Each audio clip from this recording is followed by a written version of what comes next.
Good evening, lovely spirits. It's the wise servant here, Mr. Solace.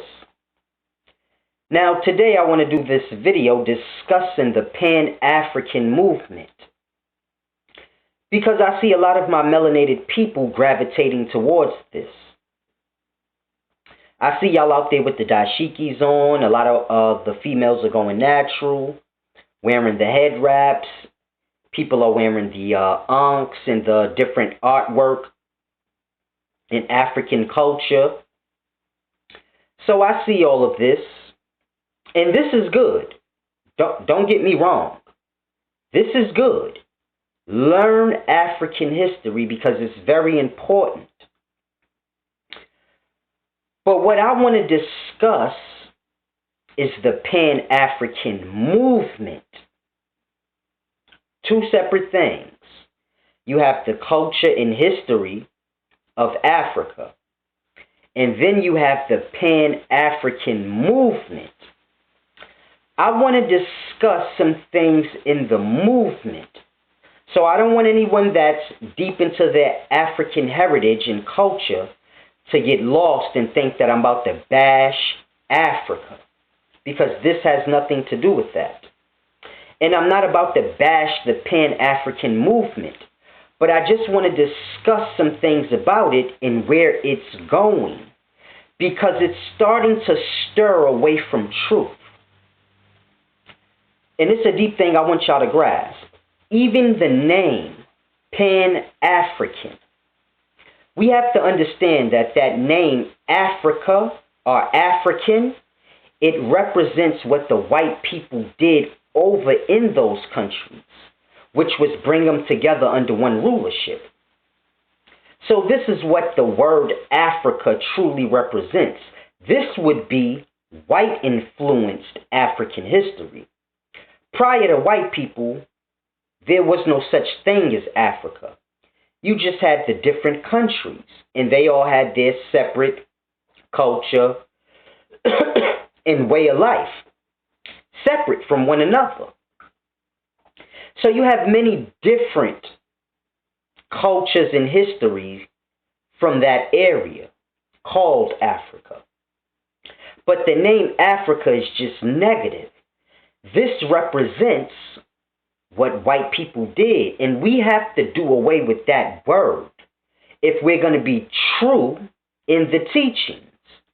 So when brothers are teaching Pan-African history or African history through the Pan-African movement, we have to be very clear with the people in letting them know that Africa is a negative thing.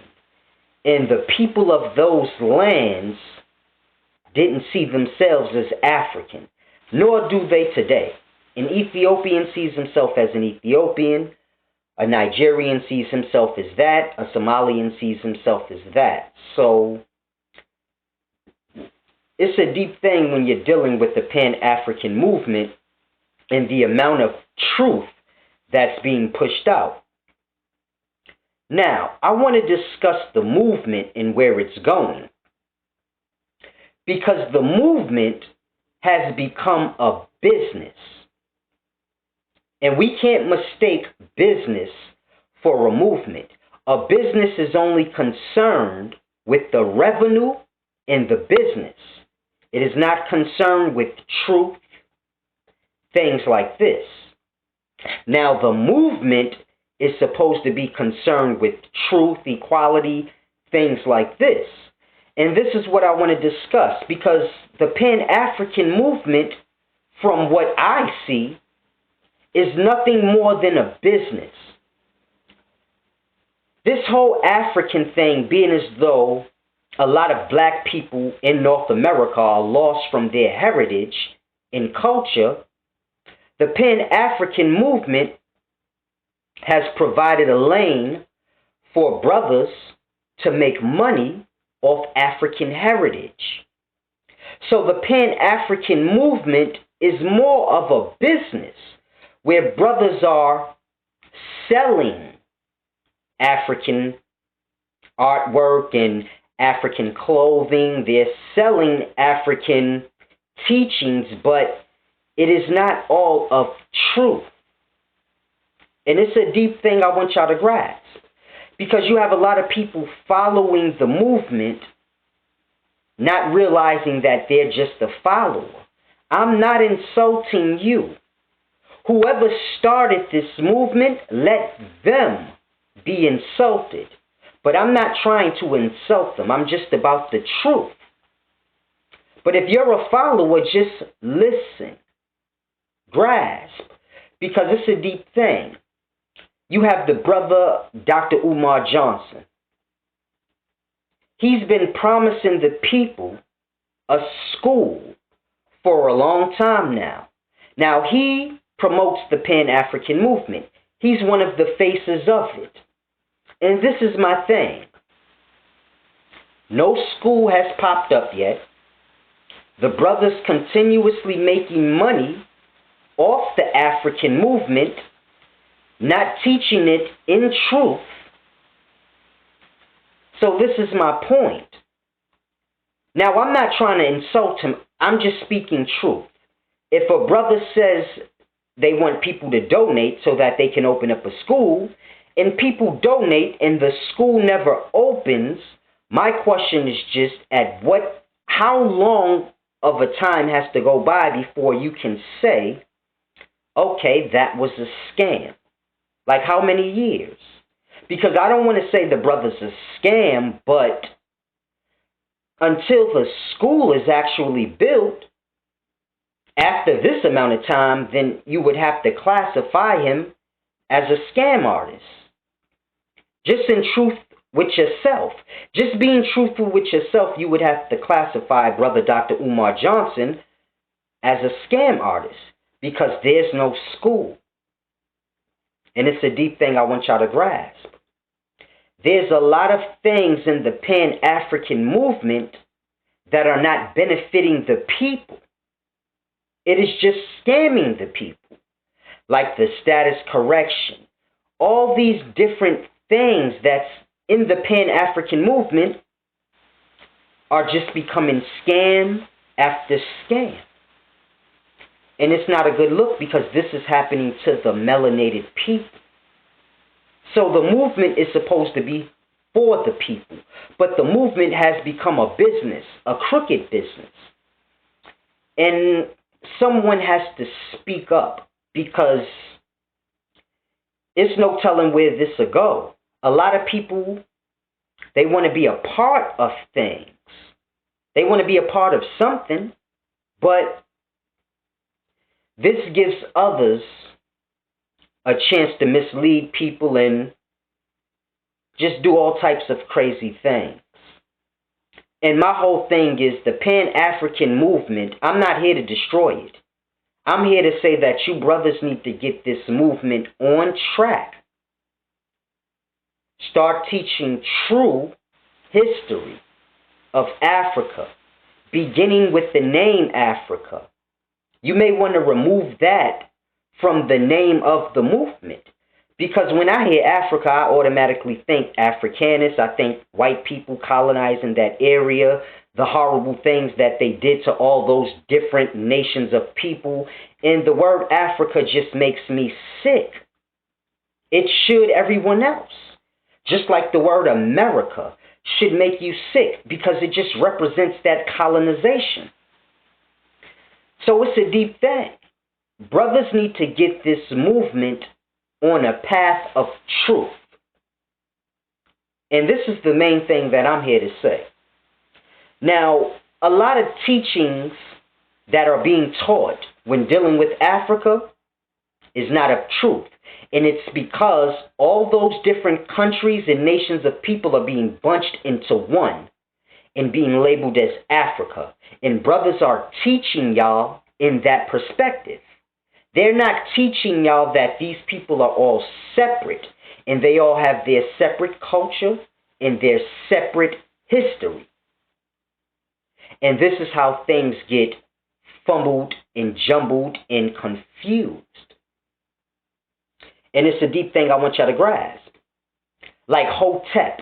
I hear a lot of my brothers and sisters saying Hotep. And they believe this means peace. But Hotep came from the letters HTP. Well, it was translated into HTP. Now, if you do your research yourself on the different, what are they called, cartouches? Different stone carvings that have HTP on it, it's always associated with dead pharaohs. So you have to grasp, Hotep means rest in peace, not peace. It wasn't a form of greeting. It was something that, like how we say rest in peace, it was their way of saying rest in peace. Most of the things that we have in today's times come from the Medunetta language. So all of our little phrases, they come from them, like mind, body, and soul. Comes from Egypt, Kaaba. So y'all have to grasp. A lot of the phrases and sayings that we have, it comes from ancient Kemetic, the Medunetta. So Hotep and things like this, y'all are teaching the wrong things, and y'all don't even realize it. Hotep means rest in peace. When people are walking around saying Hotep, they truly don't grasp the energy that they're pushing out to each other. Now, y'all can continue to say what y'all want, but please don't address me as that. You can say anything you want to me. Hey, Silas, what's up, brother? Whatever. Speak to me in English, because that's the language I speak. But just don't say Hotep to me, because I truly know what that means. Now, when you're dealing with the Pan-African movement and the African studies and things that they teach, most of them gravitate towards Egypt. And they fail to realize that Egypt was like the evil place of Africa. None of the African countries really liked Egypt. None of them gravitated towards Egypt. That was the influenced, systemized, governmented, structured way of living. So Egypt truly belongs to those Middle Eastern countries. This is why you have the Sphinx there. Because all ancient Babylonian kings was referenced as lions. They were referenced as lions. Their symbol was the lion. So all kings of Babylon were referred to as lions. And this is why you have the Sphinx in Egypt. And a lot of people say that it used to be the head of a lion, and men carved it over time into a man's head, and this is why the head does not fit the body. So it's a deep thing, but Egypt is really a Middle Eastern nation of people. Egypt has always been influenced by other nationalities. So if you're dealing with Africa and you're pulling to Egypt, you're only doing this because they have a bunch of beautiful structures, but they were heavily influenced by other nationalities, and Egypt is like America. It's not a place of truth. It has been corrupted. Egypt was the first corrupted place of Africa. It's where the corruption began. So y'all have to grasp, when we pull for Egyptian history, it needs to be taught in that light. This is where most of the religions and things that we have today come from. This is where a lot of the oppression that we have come from. And Egypt got it from Sumer, because Egypt is just an extension of those Middle Eastern countries. Egypt is truly closer to Iraq than it is to the African countries. So y'all have to grasp. It's truly a deep thing. This is why when Mansa Musa went to Egypt, he almost collapsed the economy because he gave everybody money, gold and stuff. So the African nations didn't have respect for Egypt. It wasn't a place that they revered as, oh, this is our greatest land. The people of Ethiopia, they got their own beliefs and their own structures and things like this. A lot of the people in Ethiopia in today's times, they believe in Christianity. Well, Judaism. And they believe in Selassie. They believe he a prophet and all this. So it's a deep thing.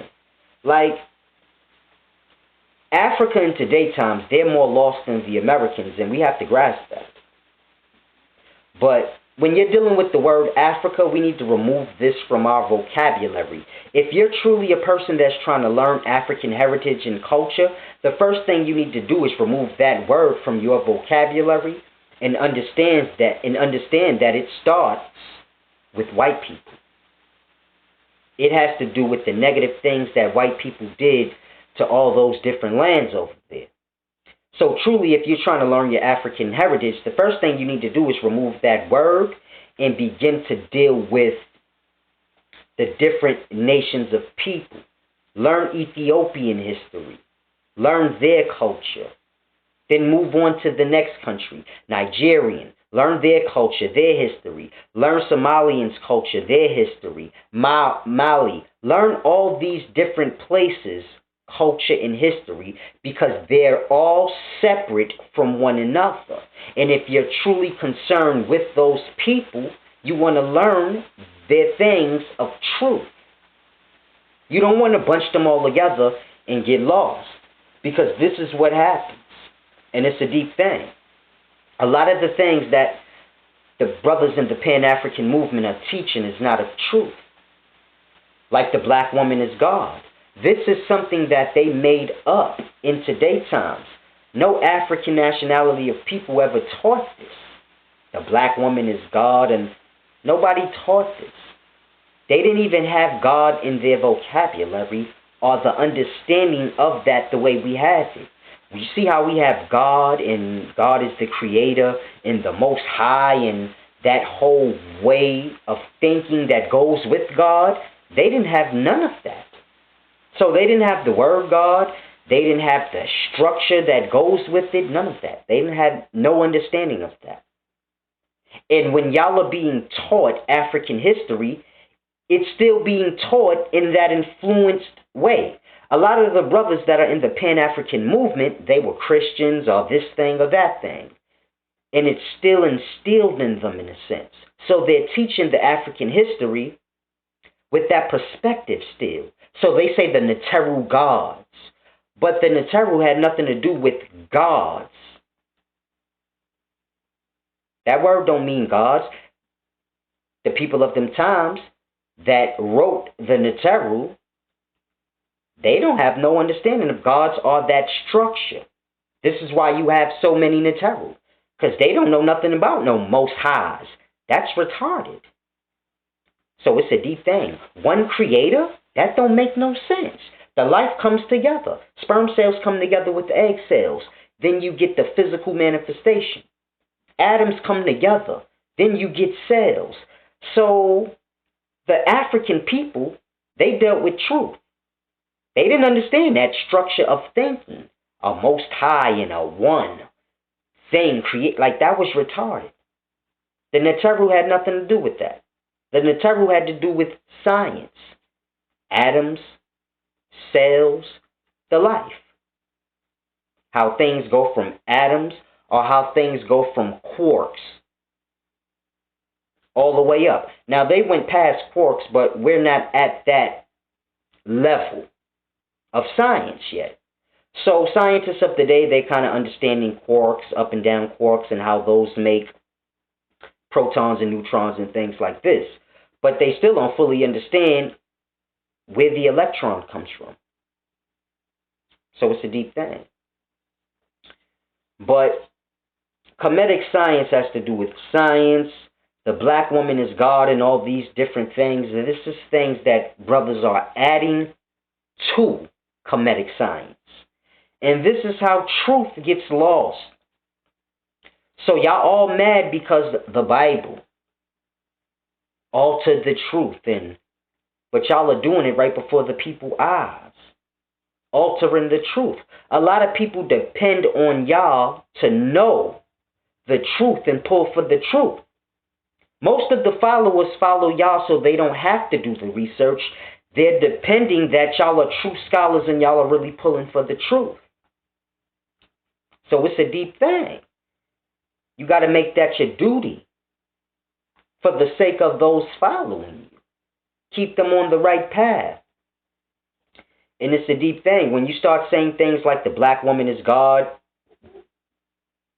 and using little catchphrases and slogans to promote your products, you know, to gravitate to the females and things like, because a lot of these things are just said for promotional use. The black woman is God. Brothers don't truly believe this. This is why they have more than one wife and they cheat on women and beat them up. This is why, because it's just a catchphrase or something that's used for promotion to reach a certain gender. So it's a deep thing. There's really no truth in it. But when this is said, then brothers alter. Other teachers come along that follow other teachers. They come along and they start teaching and altering the truth along those guidelines to make it match up. And it's a deep thing that people have to grasp. If you're a Kemetic follower, you're not being taught the truth. If you're in the Pan-African movement and a follower of it, that movement has strayed away from truth and the purpose. It's supposed to be a movement, but all you see is brothers selling. Now, I'm not saying brothers shouldn't make money and things like this, but I'm saying a movement should be a movement and business should be a business. Now, if Pan-African thing is just basically a business, then just call it that, because people be depending on things. If the movement is truly a business, move it to the business side so that a true movement can come along and serve the purposes of what a movement is supposed to be about. So this is all I'm saying. Because all I see as now is business. Brothers are scamming the people out and selling things, and it's creating a lane for business, but it's not creating a lane for equality. You just got black people walking around acting like they're African, but they're not even speaking the language right. They're not even representing the culture right. They done bundled everything up into one. Teach them truth. Teach them that the people in Africa in today's times, they view the Ankh as a key. That's what that symbol is, a key. In America, it means eternal life and all this weird stuff. But over in Africa, it's just a symbol of a key. And it truly represents knowledge. This is why a person say you have to have the keys to something. This means the understanding. And understanding is knowledge. So when you see the pharaohs with the Ankhs, it meant that they had wisdom. They had the keys to the next existence, or the keys to death, or what they would have called the Duat, or Ramenti.